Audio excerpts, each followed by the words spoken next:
प्रिय बहनों और भाइयों, आप सभी को मेरा हृदयपूर्ण प्रणाम। सोल्स कनेक्ट ऑडियो बुक्स में आप सबका स्वागत है। हम पढ़ रहे हैं अपनी पुस्तक क्रोध से प्रेम की ओर।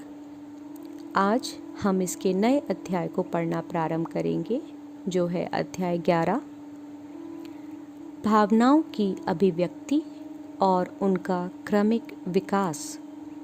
Expressing and evolving emotions. इसे लिखा है विक्टर कन्नन ने। विक्टर हार्टफुलनेस संस्थान अमेरिका के निदेशक यानी डायरेक्टर हैं।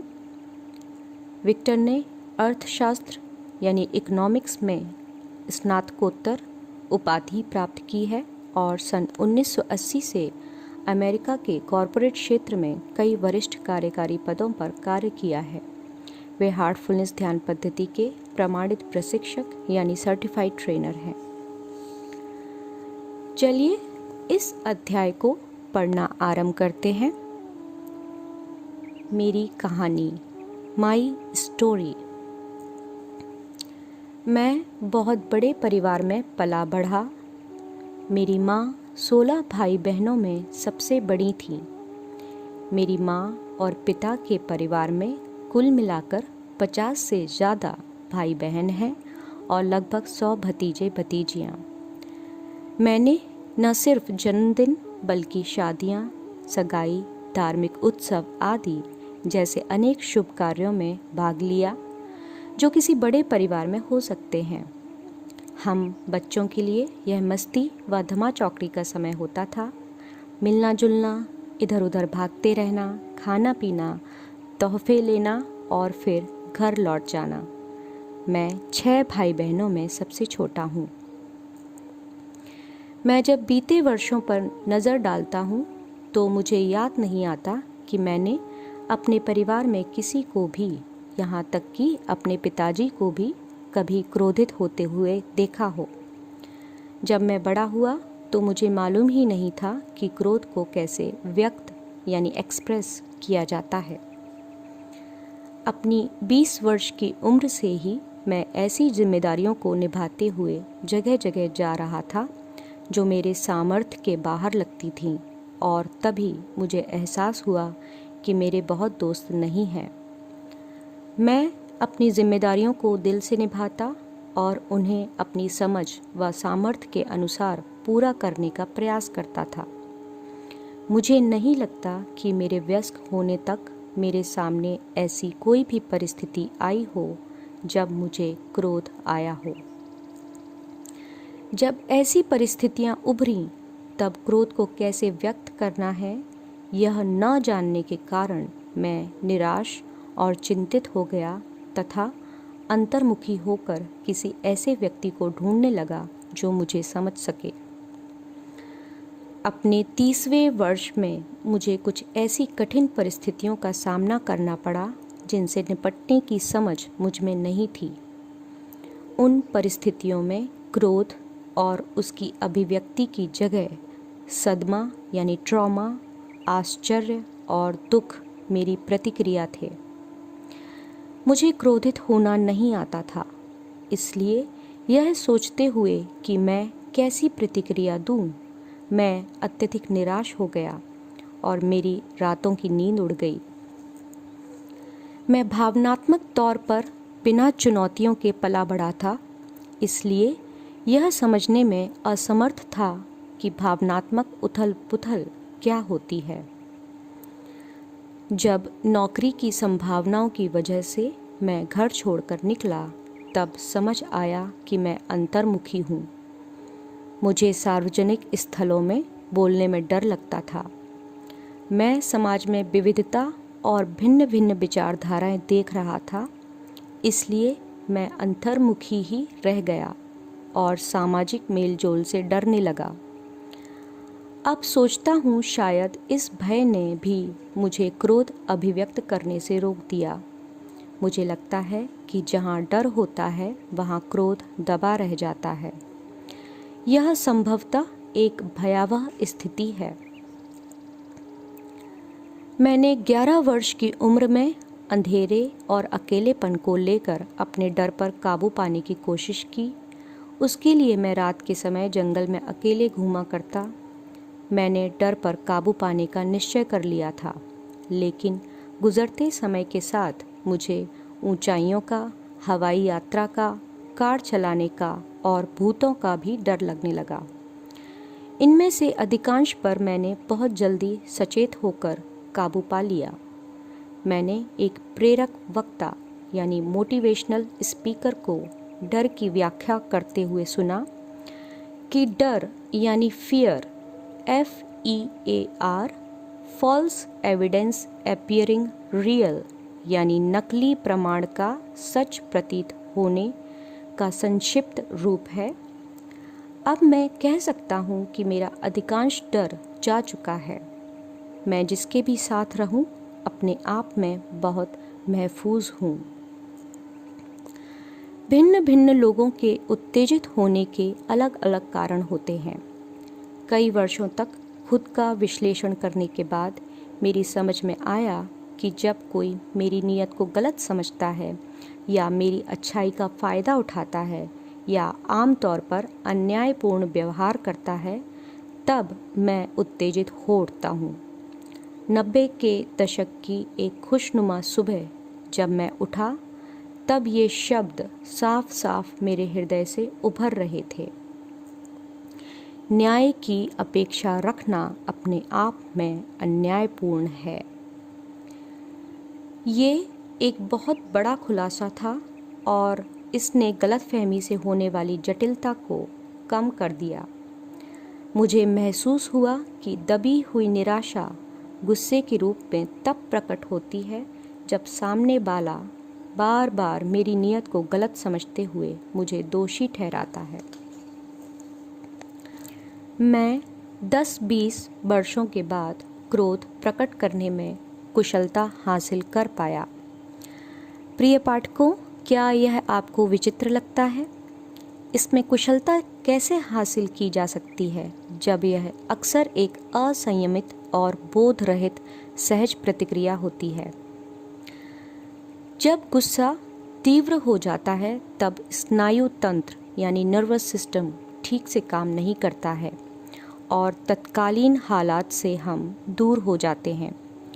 यही नहीं, हम घटनाओं का वह क्रम ही भूल जाते हैं जिसके कारण क्रोध बढ़ा था। इससे आत्ममंथन यानी इंट्रोस्पेक्शन और अपने स्वभाव को बदलने के हमारे सामर्थ्य पर विपरीत असर पड़ता है।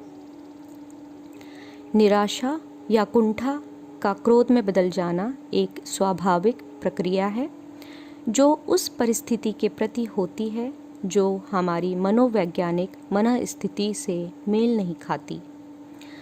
इससे सही तरह से निपट पाना बहुत महत्वपूर्ण है।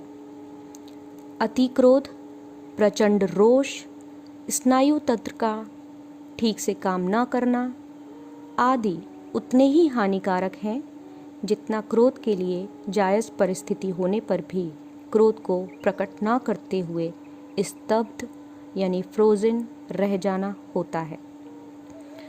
अव्यक्त प्रतिक्रिया की जमी हुई ऊर्जा यानी फ्रोजन एनर्जी से सदमा होता है जिसे ठीक करने में दशकों लग जाते हैं। अनियंत्रित प्रचंड क्रोध न केवल स्वयं को बल्कि दूसरों को भी बहुत क्षति पहुंचाता है जो उसका निशाना बनते हैं। कई बार तीव्र क्रोध हमारे परिवार के प्रिय सदस्यों को ऐसी क्षति पहुंचाता है कि उसके बदलने की उम्मीद नहीं रहती। हाल के कुछ वर्षों में शायद मेरा क्रोध डर की जटिलता के बिना विशुद्ध रूप से अभिव्यक्त हो रहा है। जब मैं सहकर्मियों से नाराज़ होता हूँ तो यह ज़्यादातर उनके झूठे आचरण के लिए होता है। मैं अपने पिता की मिसाल का अनुगमन करता हुआ ना तो सार्वजनिक तौर पर उनका अपमान करता हूँ, ना ही निरादर, और सब कुछ ठीक करने का प्रयास करता हूँ। मैं इस प्रक्रिया में चाणक्य की 4 नीतियों का इस्तेमाल करता हूँ: अनुरोध, पुरस्कार, सजा और आघात। जब मुझे क्रोधित होने के कुछ मामले याद आते हैं तो वे बहुत स्वाभाविक से लगते हैं। हालांकि जिन लोगों पर मैं क्रोधित हुआ उनके लिए अफसोस भी होता है। मुझे अपनी मूर्खतापूर्ण गलतियों या टिप्पणियों पर बड़ी झुंझलाहट होती है, लेकिन फिर आत्मनिरीक्षण करके मानसिक अवलोकन करता हूँ कि उस स्थिति को कैसे सुधारा जाए। मैं चिंतन करता हूँ कि कैसे शुरू से ही मैं उन परिस्थितियों को टाल सकता था। मैं उन परिस्थितियों का विश्लेषण करता हूँ ताकि यह समझ सकूँ कि इस क्रोध की शुरुआत कहाँ से हुई और बिना क्रोधित हुए बातचीत कैसे की जा सकती है। मैं 22 साल की उम्र से हार्टफुलनेस अभ्यास कर रहा हूँ। इससे मुझे अपनी भावनाओं को विकसित करने और अभिव्यक्त करने में मदद मिली है। यह समझना बहुत ज़रूरी है कि जटिल और सरल भावनाओं के बीच क्या अंतर होता है। जब दो या अधिक भावनाएं यानी इमोशंस अलग अलग मात्राओं में और अलग अलग तीव्रता लिए साथ आ जाते हैं, तब वे जटिल भावनाओं की ठोस गुत्थी यानी कॉम्प्लेक्स सेट ऑफ इमोशंस का रूप ले लेती हैं। जटिलता की इस गुत्थी को ढीला करते ही हम भाव के विशुद्ध रूप यानी प्योर फॉर्म ऑफ इमोशन में पहुंच जाते हैं।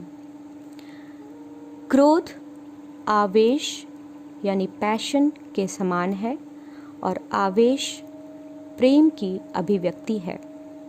अतः प्रेम और क्रोध का यह सहज संबंध जितना विलक्षण है, उतना ही उसे समझना भी बहुत ज़रूरी है। ऋषियों का ज्ञान, द विजडम ऑफ सेजेस।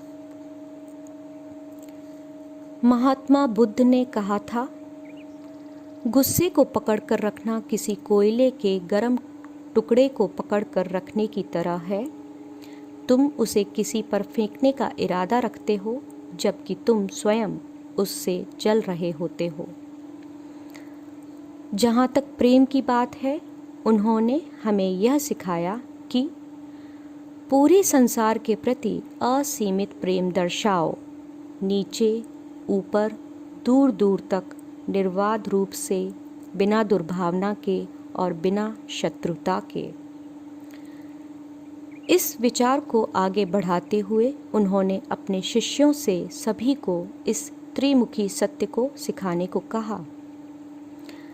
एक उदार हृदय, दया से भरे वचन, सेवापूर्ण जीवन और करुणा, यही बातें मानव जाति को नवीन बनाती हैं।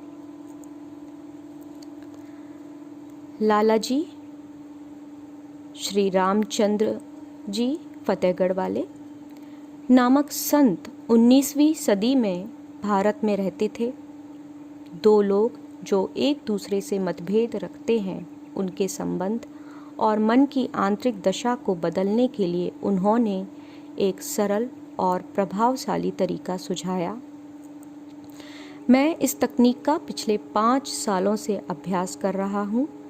यह किसी ऐसे व्यक्ति जिसने मुझे दुख दिया या गुस्सा दिलाया, उसके प्रति हृदय में सहानुभूति और करुणा की संवेदना का विकास करना है और उसके बाद उस व्यक्ति को प्रेम भरे विचार भेजना है।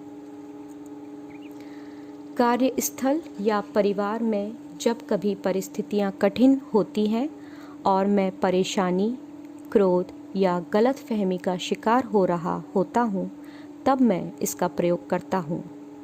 जब मैं उस व्यक्ति के प्रति प्रेम भरे विचार भेजता हूँ जिसने मुझे क्रोधित किया है, तब मैं खुद में बहुत बड़े आंतरिक परिवर्तन का अनुभव करता हूँ। यह मेरी चेतना में एक बदलाव लाता है और मैं अधिक हल्कापन व स्पष्टता का अनुभव करने लगता हूँ। यह मुझे उन लोगों के साथ व्यवहार करने में मदद करता है जो मेरी रोज़मर्रा की ज़िंदगी में मुझे उकसाते हैं, जिससे मैं उन यादों या परिस्थितियों को पकड़कर नहीं रखता। इस तरह नए तरीके से जीवन को शुरू करने से रिश्ते बहुत बेहतर हो गए हैं। मैंने यह भी सीखा है कि मुझे विभिन्न भावनाओं और एहसासों के लिए शब्दों का अच्छा ज्ञान रखना होगा, ताकि मैं साफ तौर से अपनी भावनाओं को अभिव्यक्त कर सकूं। मुझे एहसासों की समझ और उनको उचित शब्दों से जोड़ने की ज़रूरत है। इसके बाद जो उत्तेजना है उसके प्रति उचित प्रतिक्रिया देने के सामर्थ्य का विकास करना है। दुर्भाग्यवश मैंने यह सब स्कूल या कॉलेज में नहीं सीखा। जीवन की यह पाठशाला बहुत कठिन है और अप्रत्याशित यानी अनप्रेडिक्टेबल भी। इसमें किसी भी समस्या के लिए कोई सही तरीका या उपाय देने वाला पाठ्यक्रम नहीं है। इसे हमारी अपनी परिस्थितियों और चुनावों पर छोड़ दिया गया है। हमें इस मिसाल यानी पैराडाइम को बदलना होगा और सचेत होकर जीना सीखना होगा। इस अध्याय को हम यहाँ विराम दे रहे हैं। इसे अगले सत्र में आगे पढ़ेंगे। अब तक इस अध्याय में आपको सबसे अच्छा क्या लगा, जिसने आपको प्रभावित किया हो, ये आप अपने लिए अपनी डायरी में नोट कर सकते हैं और चाहें तो हम सभी के साथ शेयर भी कर सकते हैं। हमारे साथ बने रहने के लिए आप सभी का हृदयपूर्वक धन्यवाद एवं आभार। शीघ्र ही आप सबसे मिलते हैं। कृपया इस चैनल को सब्सक्राइब करें, लाइक करें, शेयर करें, कमेंट करें और नई नोटिफिकेशन के लिए बेल आइकन को प्रेस करें। आप सबका बहुत बहुत धन्यवाद।